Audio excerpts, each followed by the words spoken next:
ہمارے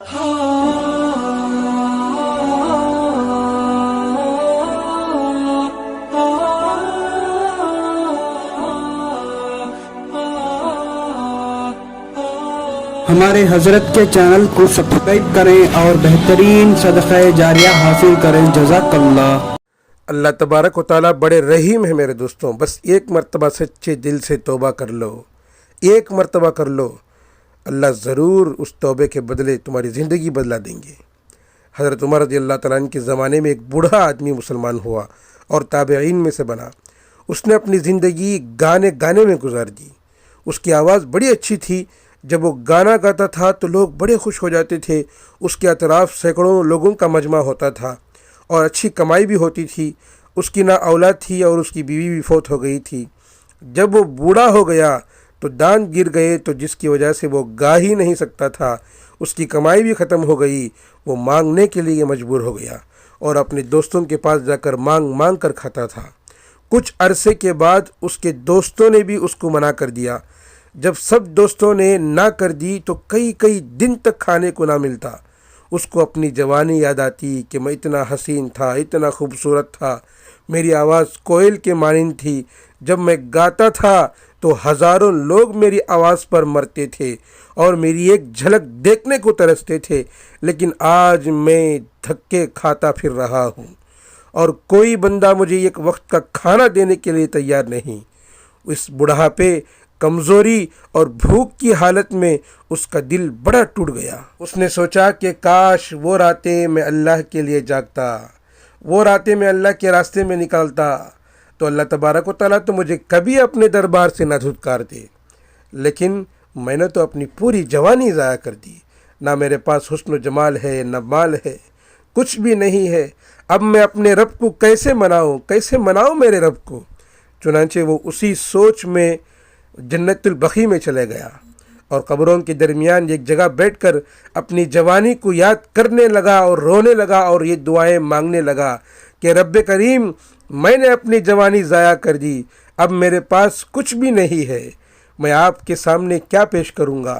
میرے منہ میں دانت نہیں، پیٹ میں آنت نہیں، اب میں بوڑھا ہوں، لاٹھی کے سہارے چل رہا ہوں، نہ آنکھوں میں بینائی ہے، نہ کانوں میں سنوائی ہے۔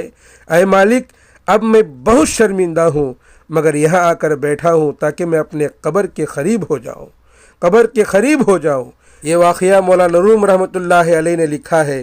وہ فرماتے ہیں کہ جب وہ آدمی، وہ بوڑھا اپنے گناہوں پر نادم و شرمندہ ہو کر رویا، اللہ کے پاس رو کر توبہ کرنے لگا، تو اسی حالت میں اس کی آنکھ لگ گئی۔ تھوڑی دیر کے بعد وہ اٹھا تو دیکھا کہ سامنے سے ایک آدمی چلا آ رہا ہے۔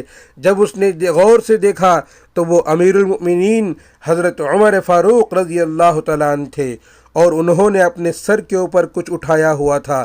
وہ ڈر گیا کہ اب میرا کیا بنے گا، امیر المؤمنین آ رہے ہیں۔ حضرت عمر رضی اللہ تعالیٰ عنہ نے اسے دیکھا اور کچھ آگے چلے گئے۔ تھوڑی دیر کے بعد لوٹ کر دوبارہ اس آدمی کی طرف آئے۔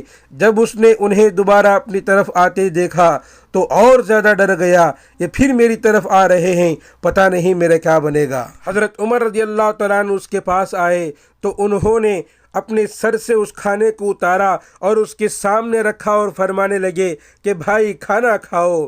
وہ بڑا حیران ہوا کہ اب امیر المؤمنین مجھے کھانا پیش کر رہے ہو۔ اس نے پوچھا کہ اے امیر المؤمنین، آپ میرے لیے کھانا کیسے لائے؟ حضرت عمر رضی اللہ تعالیٰ عنہ نے فرمایا کہ دوپہر کا وقت تھا، میں خیر اللہ کر رہا تھا، میں نے خواب میں دیکھا کہ مجھے خواب میں اللہ رب العزت کی طرف سے پیغام دیا گیا کہ میرا ایک دوست قبرستان میں پریشان بیٹھا ہے، وہ بھوکا ہے، عمر جاؤ اور میرے اس دوست کو کھانا کھلا کے آؤ۔ جب میری آنکھ کھلی تو میں نے سوچا کہ اللہ کا دوست ہے، چنانچہ میں نے اپنی اہلیہ سے کہا کہ جو کھانا تیار ہوا ہے وہ دے دو۔ اس نے کھانا باندھ دیا۔ میں نے کہا کہ میں اللہ کے دوست کی طرف جا رہا ہوں، لہٰذا کھانا ہاتھوں میں نہیں بلکہ اپنے سر پر اٹھا کے لے جاتا ہوں تاکہ اللہ کے دوست کا اکرام ہو سکے، اس لیے عمر کھانا سر پر اٹھا کے آیا ہے، اے اللہ کے دوست کھانا کھا لو۔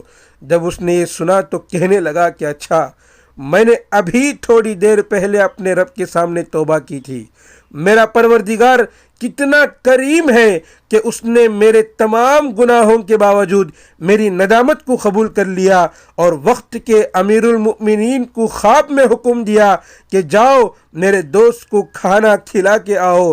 اے اللہ تو کتنا کریم ہے، کتنا رحیم ہے کہ اس بات کو سن کر وہ بوڑھا اتنا رویا، وہیں روتے روتے حضرت عمر رضی اللہ تعالیٰ عنہ کے سامنے اس نے اپنی جان اللہ کے حوالے کر دی۔ اللہ اکبر۔ اللہ رب العزت بڑے قدردان ہیں، بڑے قدردان ہیں میرے دوستوں۔ جس طرح اللہ قدردان ہیں، اللہ تعالیٰ ہمیں بھی یہ صفت عطا فرمائے۔ ہم ہمیشہ اللہ کی نافرمانی کرتے ہیں، اللہ کی ناشکری کرتے ہیں، اللہ کی قدر نہیں کرتے۔ اللہ کو چھوڑ کر ہم دوسروں کی طرف جا رہے ہیں، اپنے نبی کو چھوڑ کر ہم دوسروں کو فالو کر رہے ہیں۔